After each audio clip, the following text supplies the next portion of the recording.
और महाराज को ऐसा लगा कि ये श्वेत केश उनके कान में प्रवेश करके जोड़ जोड़ से बोल रहे हो, महाराज हम लोगों ने तो अपना रंग बदल लिया, आप अपना रंग कब बदलिएगा?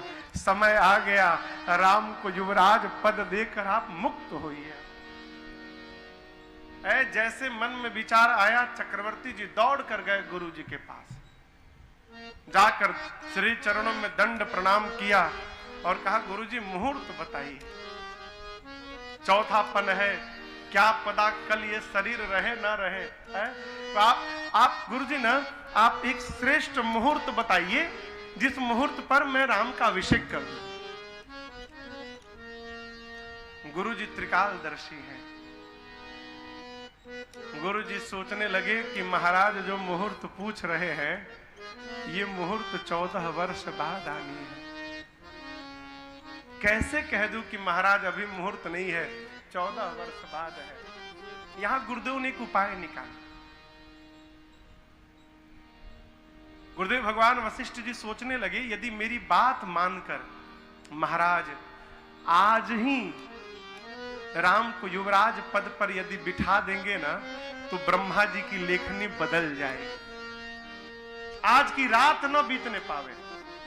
तो महाराज ने मुहूर्त पूछा तो गुरु जी ने कहा, महाराज मुहूर्त मत पूछिए, बेगी विलंब न करिय नृप, साजिय सबुई समाज। क्यों? सुदिन सुमंगल तब ही जब राम हो ही जुबराज। कहते महाराज बेग करिए, तुरंत विलंब मत करिए। क्यों? जिस समय आप राम को युवराज बनाएंगे ना महाराज, वही समय सबसे श्रेष्ठ मुहूर्त हो जाएगा। आप मुहूर्त मत पूछिए, तुरंत करिए। उचित क्या था? उचित था कि गुरु आज्ञा मानकर उसी समय राम का अभिषेक कर दिया जाए। लेकिन एक बात समझिएगा, राजन हो चाहे आप, जब जब हम अपने श्रेष्ठ की आज्ञा में अपनी मति का प्रवेश कराएंगे, तब तब हमारे साथ भी वही घटेगा जो अयोध्या में घटने वाला है? गुरु जी कहे तुरंत करिए, महाराज सुने तो प्रसन्न भय, कहे अब गुरु जी तो ठीक ही कह रहे हैं, लेकिन इतना भी तुरंत नहीं करूंगा, आज नहीं कल करूंगा। कल प्रातः काल सूर्य भगवान आएंगे और उनके आगमन के साथ ही इस सूर्यवंश के सिंहासन पर मैं राम को बिठा दूंगा, कल करूंगा। और आपको बताऊं, वो कल आया लेकिन महाराज के जीवन में नहीं आया। अभिषेक वाला कल नहीं आया महाराज के जीवन में। प्रभु ने जब गुरुदेव भगवान जाकर राम जी से कहें कि राम पिताजी आपको युवराज बनाना चाहते हैं कल, देखो यदि आज की रात्रि ठीक ठाक निकल जाए तब आप कल सवेरे युवराज बनोगे। ये यदि लगाने की क्या आवश्यकता थी गुरु जी को? ये छोटा शब्द है लेकिन इतना डेंजरस शब्द है। जैसे कोई किसी आदमी के बारे में कहे बहुत अच्छे आदमी है, धर्मात्मा है, देवता है, लेकिन, अब लेकिन कह दिया तो सब समाप्त। गुरु जी क्या कहे? राम करहु सब संजम आजू, जो विधि कुशल निभाए काजू। यदि ब्रह्मा जी आज की रात्रि को निकाल देंगे ठीक से, तब कल प्रातः काल आपके पिताजी युवराज बनाएंगे। गुरु जी ने इसी में कह दिया, बेटा आज की रात निकलने वाली नहीं ठीक से, अब आप अपनी यात्रा की तैयारी करो। प्रभु ने देवताओं को प्रेरित किया, देवता सरस्वती को प्रेरित किए और सरस्वती जी आकर मंथरा को प्रेरित कर गए। मति पलट दिया मां ने मंथरा के। मंथरा का संयोग भया मेरी मां कैकेयी से, और आप सब जानते हैं कैकेयी मैया ने सीता जी चक्रवर्ती जी से 2 वरदान मांग लिया। कैकेयी ने समझाया था, मंत्रा ने समझाया था कि कैकेयी जी जब तक महाराज राम की सौगंध न ले ले तब तक वचन मत मांगिएगा। कितना पढ़ाया, क्यों? राम की सौगंध लेने के बाद महाराज मुकर नहीं सकते। चक्रवर्ती जी सुने कि कैकेयी कोप भवन में है, महाराज जाकर कहे कैकेयी प्रसन्न हो जाओ, राम को युवराज बनाने वाला हूं, जो वरदान मांगोगी दे दूंगा तुमको, मांगो क्या चाहिए। वस्तुतः माताओं का स्वभाव होता है, कुछ प्राप्त करना होता है ना तो माताएं रूठ जाती हैं। मनाने आएंगे, हम जो चाहेंगे मांगेंगे तो मिल जाएगा। तो महाराज को ऐसा लगा कि लगता है ये कुछ मांगना चाहती हैं। महाराज ने कहा वरदान मांगो। कैकेयी मैया ने कहा कि वरदान मांगो मांगो कहते हैं, मेरा 2 वरदान आज तक पड़ा हुआ है, आपने नहीं दिया। चक्रवर्ती जी ने कहा 2 क्या 4 मांग लो। राम की सौगंध लेकर कहता हूं कैकेयी, जो मांगोगी मैं तुमको दूंगा। रघुकुल रीति सदा चली आई, प्राण जाए बरु वचन न जाए। वचन देता हूं तुमको। मां ने मांगे। पहले वरदान में राम के स्थान पर अपने पुत्र भरत के लिए राज सत्ता मांगा, और दूसरे वरदान में मां ने, आपको बताऊं, दूसरा वरदान जब कैकेयी मां मांगने गई ना, मां का पूरा शरीर कांपने लगा। यहां लिखा है कैकेयी मैया का पूरा शरीर कांपने लगा। मां ने अपना दोनों हाथ जोड़ लिया। मां कहती है मांगू दूसर बर कर जोरी, पुरवहु नाथ मनोरथ मोरी। हे नाथ, मैं आपसे दोनों हाथ जोड़कर दूसरा वरदान मांगते हूं। महाराज तो पहला वरदान सुन के स्तब्ध हो गए। राम के स्थान पे भरत, अब न जाने दूसरे वरदान में मेरा कहीं प्राण तो नहीं मांग लेगी कैकेयी। तब कैकेयी मां ने कहा तापस वेश विशेष उदासी। तपस्वी का रूप बनाकर विशेष उदासीन व्रत का पालन करते हुए महाराज सुने कि लगता है कैकेयी कहना चाहती है कि भरत को राजा बना के महाराज आप तपस्वी का रूप बना के वन में चले जाइए। चक्रवर्ती जी मन ही मन तैयार हो गए। ठीक कैकेयी, मैं वन में चला जाऊंगा। तब मां ने कहा आप नहीं, फिर 14 बरिस राम बनवासी। महाराज 14 वर्ष के लिए आप राम को वन में भेज दीजिए। महाराज सुनकर निढाल हो गए। कहे शिव की सौगंध लेकर मैं कहता हूं, मैंने आज तक जीवन में कभी राम और भरत में भेद नहीं किया। दोनों मेरी आंखों के तारे हैं।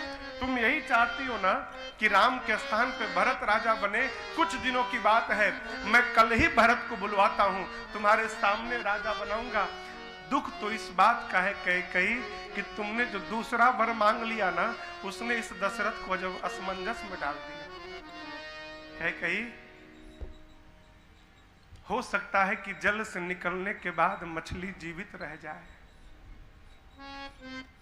यह भी हो सकता है कैकेयी कि मणि निकलने के बाद सर्प व्याकुल न हो। लेकिन मैं एक बात कहूं कैकेयी, इस दशरथ के जीवन से यदि राम निकल के चला गया ना, तो राम अपने प्राण, ये दशरथ प्राण का त्याग कर देगा। मैं जीवित नहीं बचूंगा। मां ने कहा महाराज रोइए मत, देना है तो दीजिए, तो मना कर दीजिए, मत दूंगा, नहीं दूंगा। आप कहते हैं कि राम चला जाएगा तो आप मर जाएंगे। मैं कहती हूं राम नहीं जाएगा तो मैं मरूंगी। मां और कठोर हो गई, कहती है हो तप्रात, कल प्रातः काल तक मुनिवेश धरि राम जौन राम बन जाहि, मोर मरण राउर अजस, नृप समुझिय मन माहि। कल प्रातः काल तक राम यदि वनवासी का रूप बनाकर वन में नहीं गया तो मैं मरूंगी, आपको कलंक लगेगा। मां एकदम कठोर हो गई, कहती है नहीं जाएगा तो मैं मरूंगी, आपको कलंक लगेगा। चला जाएगा तो आप मरिएगा, मुझे कलंक लगेगा। मरना तो अब तय है महाराज। हाँ, लेकिन एक बात कहूं, मेरा पति चक्रवर्ती सम्राट है, धर्म धुरंधर है आप महाराज। राम यदि बन नहीं गया तो मैं मर जाऊंगी और आपको कलंक लग जाएगा। प्रभु, कलंक के जीवन से मृत्यु को गले लगा लेना उचित है। मुझे कलंक लगेगा तो मैं घर में रहूंगी, लेकिन मेरा पति कलंक का जीवन लेकर बाहर मुख कैसे दिखाएगा? उचित मुझे कलंक लगे और आप प्रस्थान करें। महाराज समझ गए कि कैकेयी यही चाहती है कि मेरा प्राण चला जाए। महाराज ने कहा, कैकेयी जब तक जीवित हूं मुझे अपना मुख मत दिखाना। और आप कल्पना करिए किसी पक्षी के दोनों पंख काट दिए जाए और उसके बाद वो पक्षी जैसे तड़पे हो, उसी कोप भवन में महाराज रात भर राम राम राम राम किए। प्रातः काल सुमंत जी आए, कैकेयी जी से पूछा सुमंत जी ने, महाराज ऐसे क्यों निढाल बने हैं? कैकेयी जी बोली, मुझे नहीं मालूम, राम से जाकर बुलाइए, राम को राम राम राम रात भर किए हैं। राम जी दौड़ कर आए, पिताजी को देखकर राम जी ने कहा मां से, मां पिताजी की ये दशा क्या कारण है मां? कैकेयी जी ने सब बता दिया। राम जी सुने कि मेरी मां ने मेरे लिए वन मांग लिया और भरत के लिए राज सत्ता मांग ली। राम जी नाचने लगे। और आप देखिए, राम जी आए तो कैकेयी जी को मां बोले। मां किसी को भी बोल सकते हैं, लेकिन जब सुने कि मां ने मेरे लिए वनवास मांग लिया तो वही राम जी कैकेयी को अब जननी कहने लगे। राम की जननी कैकेयी नहीं, कौशल्या है। लेकिन राम जी जननी बोले, क्यों? राम जी कहते हैं मां कौशल्या ने तो केवल राम को जन्म दिया, लेकिन मेरी मां कैकेयी ने मेरे लिए वन मांग कर आज मर्यादा पुरुषोत्तम राम को जन्म दिया, इसलिए मां आप भी मेरी जननी हो आज से। कहते हैं, अरे सुनो जननी सोई सुत बड़ भागी, जे पितु मात बचन अनुरागी। सुनो जननी सोई सुत बड़ भागी, जे पितु मातु बचन अनुरागी। तनय मातु पितु तो सनिहारा, दुर्लभ जननी सकल संसारा। तनय मातु पितु तो सनिहारा, दुर्लभ जननी सकल संसारा। राम जी कहते हैं, मां वो पुत्र बड़भागी है जो अपने माता पिता के चरण में नहीं वचन में प्रेम करे। देखिए, चरण में प्रेम करना बड़ा सरल है। सवेरे उठिए, पांव छू के प्रणाम कर लीजिए, रात को पांव छू के प्रणाम कर लीजिए, और बात एक भी न मानिए। कितना सरल है। अपने मन वाली करिए, गोड़ छू के प्रणाम करते रहिए। ये चरण में प्रेम है, लेकिन अपने माता पिता के वचन में प्रेम करना बड़ा कठिन है। क्यों?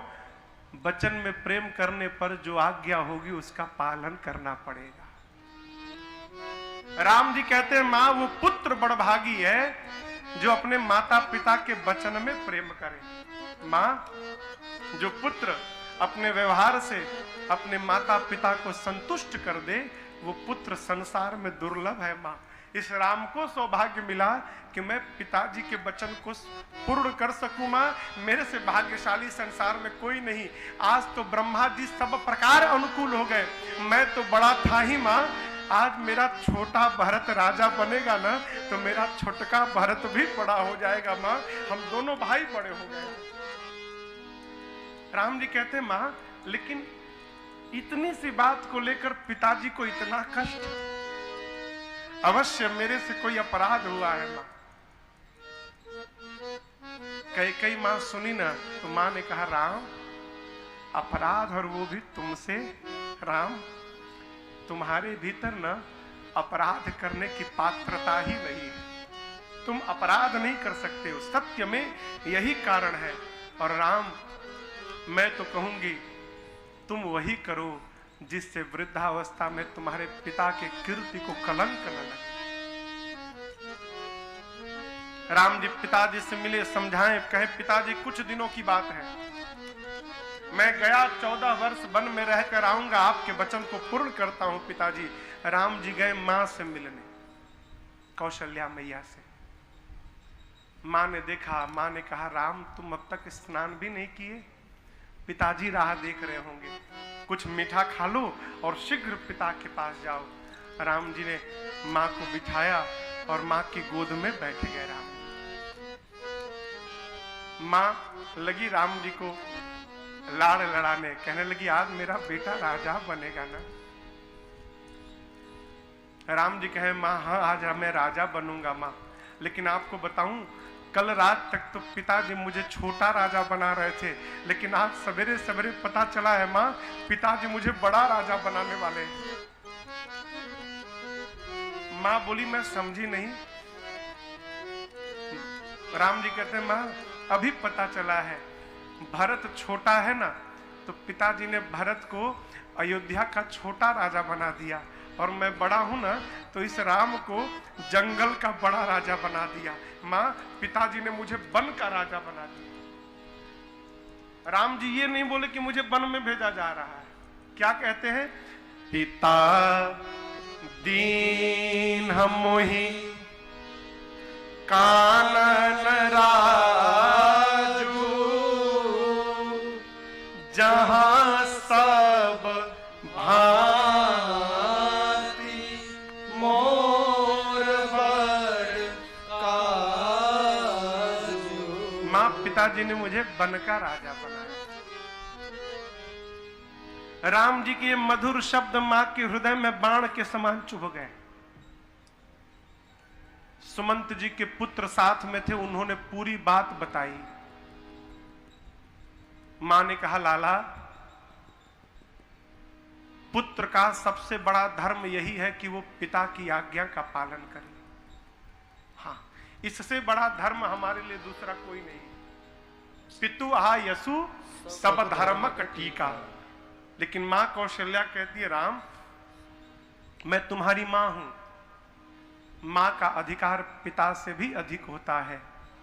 राम, यदि केवल तुम्हारे पिताजी ने तुमको वन जाने के लिए कहा है, तो मैं मां हूं, मैं कहती हूं कि मेरा लाला वन नहीं जाएगा। मैं मना करती हूं नहीं जाओगे तुम।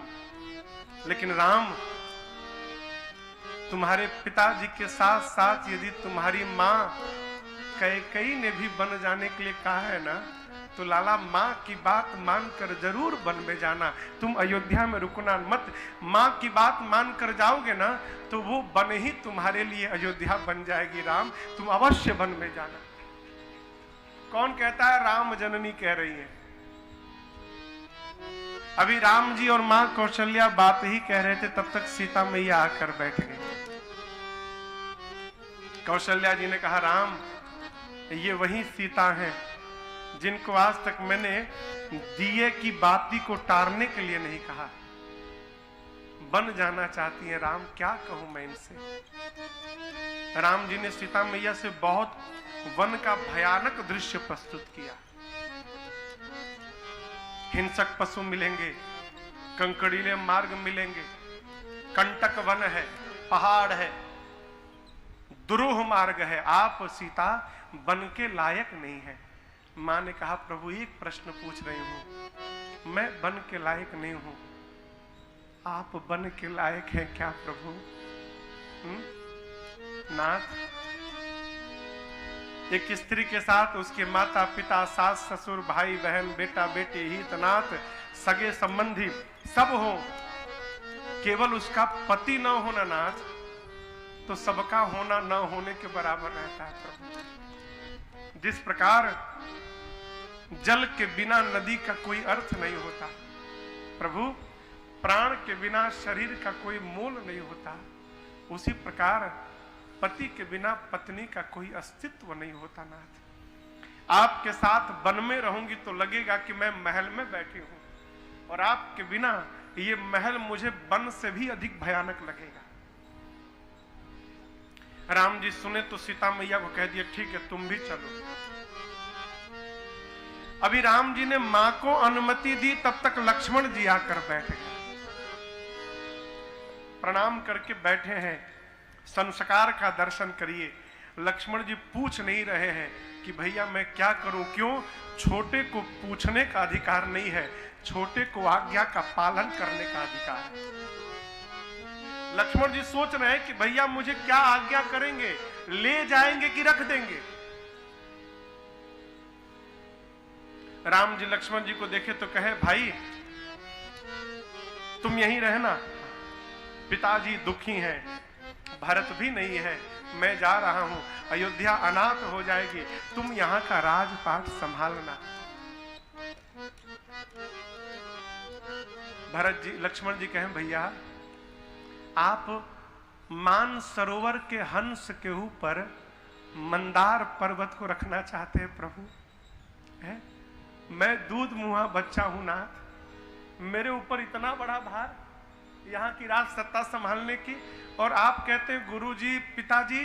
बोलू प्रभु एक बात, मैं किसी को नहीं जानता प्रभु, मेरे लिए आप ही माता हैं, आप ही पिता हैं, आप ही सखा है, आप ही सदगुरु है, आप ही भाई है, आप ही इस लक्ष्मण के सर्वस्व है नाथ। संसार के जितने संबंध है मैं सारे संबंध आप में ही देखता हूं प्रभु, आपके बिना तो मेरा कोई अर्थ नहीं निकलता। लक्ष्मण जी कहते, प्रभु तुम ही मेरी नैया, किनारा तुम ही हो, मेरी जिंदगी का सहारा तुम ही हो। लक्ष्मण जी ने कह दिया, प्रभु मोरे सबई एक तुम स्वामी, आप ही मेरे सब कुछ है नाथ। लक्ष्मण जी ने जब ये बात कही तो प्रभु ने कहा, ठीक है चलो जाओ, मां से अनुमति मांग कर लाओ। लक्ष्मण जी गए, सुमित्रा मैया से अनुमति मांग कर लाए। आपको बताऊं, सुमित्रा मैया ने जब सुना ना, लक्ष्मण जी जाके कहे कि मां भैया न मां वन में जा रहे हैं, अब भैया के साथ मैं भी जा रहा हूं। मां ने कहा, क्या बोले? हाँ मां, राम भैया अयोध्या का त्याग करने वाले। तो सुमित्रा मैया हंसी, बोली झूठ बोल रहा है तू। लक्ष्मण जी बोले, सत्य में मां, भैया अयोध्या का त्याग कर रहे हैं। मां ने कहा, अच्छा ये बताओ लक्ष्मण, सूर्य किस दिशा में निकलते हैं? आप लोग कहिए, सूर्य किधर निकलते हैं? पूरब में ना? गलत है, ये उत्तर गलत है। सूर्य पूरब में नहीं निकलते, फिर सूर्य जिधर निकलते हैं उसी को पूरब कहा जाता है। पूर्व से सूर्य नहीं है, सूर्य से पूर्व है। उसी प्रकार मां कहती है, लक्ष्मण राम अयोध्या में नहीं रहते, राम जहां रहते हैं उसको अयोध्या कहा जाता है। राम वन में जाके रहेंगे ना, वो वन अयोध्या हो जाएगा। राम के बिना ये वन अयोध्या से भी बिहड़ हो जाएगा। लाला लक्ष्मण, तूने अपनी मां की कोख को आज धन्य कर दिया लक्ष्मण। क्यों? जिस मां का बेटा राम का भक्त हो जाए, उससे अधिक भाग्यशाली मां धरती पर दूसरी कोई नहीं। आज तुमने मेरे कोख को धन्य किया लक्ष्मण। जाओ, आज के बाद सीता ही तुम्हारी मां है और राम ही तुम्हारे पिता हैं। जाकर अपने माता पिता की सेवा करना। लक्ष्मण जी प्रणाम करके आए। प्रभु मेरे सजीवन साज समाज सब बनिता बंधु समेत, बंद विप्र गुरु चरण प्रभु चले करी सबही अचेत। वनवासी का रूप बनाकर मैया भैया के साथ प्रभु ब्राह्मणों को वर्षासन दिए, याचकों को दान दिए, गुरुदेव भगवान को प्रणाम करके, गौरी गणपति भगवान का, शंकर जी का स्मरण करके राम जी, सीता जी, लक्ष्मण जी चल पड़े। पूरी अयोध्या राम जी के पीछे दौड़ पड़ी। क्यों? जब राम जी ही नहीं अयोध्या में, तो अयोध्या में रहने का अर्थ क्या होता है? हम वन में रहेंगे। सब लोग दौड़ पड़े। चक्रवर्ती जी ने सुमंत जी से कहा कि रथ लेकर जाओ, 4 दिन राम को वन दिखाकर वापस ले आना। लेकिन सुमंत, यदि राम न आए ना तो तुम सीता को ले आना। और सुमंत, यदि तुम सीता को भी नहीं लाओगे ना तो याद रखना, तुम तो आओगे लेकिन तुम्हारे आने के साथ मेरा प्राण चला जाएगा। सुमंत, पिता आज्ञा सुनकर प्रभु रथ पर बैठे। पहले दिन तमसा नदी के तट पर वास भया। पूरी अयोध्या की प्रजा पीछे भगवान के। भगवान रात्रि में सोचे, अयोध्या की प्रजा यदि मेरे साथ रहेगी तो मैं पिताजी के वचन का पालन कैसे करूंगा। फिर प्रभु ने मध्य रात्रि में सबको गहरी नींद में सुलवाया, माया को प्रेरित करके, और सुमंत जी को बोलकर भगवान रथ के पहिए के चिन्ह को मिटाकर उसी रात निकल पड़े। भगवान चलते चलते श्रृंगवेरपुर में आए हैं। निषाद राजगुह मिले हैं। निषाद राजगुह ने भगवान से कहा, प्रभु यहीं रहिए मेरे नगर में। राम जी कहें, 14 वर्ष न किसी गांव में जा सकता हूं, न किसी नगर में, नहीं मैं किसी धातु को स्पर्श कर सकता हूं। ऐसा सुनकर निषाद जी ने एक शीशम के वृक्ष के नीचे कुशा की चटाई बिछाई है। भगवान मां के साथ कंद मूल पाकर उसी चटाई पर कुशा के विश्राम किए। निषाद जी ने सभी सेवकों को पहरे में लगाया अपने, क्योंकि राम जी पिछली रात अयोध्या वासियों को सोता हुआ छोड़ के चले आए। निषाद जी कहें कहीं हम लोग सो जाएं और राम जी यहां से भी चले गए तो, इसलिए पहरे में चारों तरफ खड़े हो जाओ, राम को जाने नहीं देना है। सबको पहरे में लगा कर आए और राम जी को कुशा की चटाई पर सोते जब निषाद जी ने देखा हो, लगे रोने। कैकेयी जी ने राम जी को दुख दे दिया। लक्ष्मण जी बोले, निषाद जी, जीवन में कोई किसी को सुख दुख नहीं देता। हम अपने द्वारा किए हुए कर्म से सुखी होते हैं और हम ही अपने द्वारा किए हुए कर्म से दुखी होते हैं। कोई किसी को न सुख देता है न दुख देता है।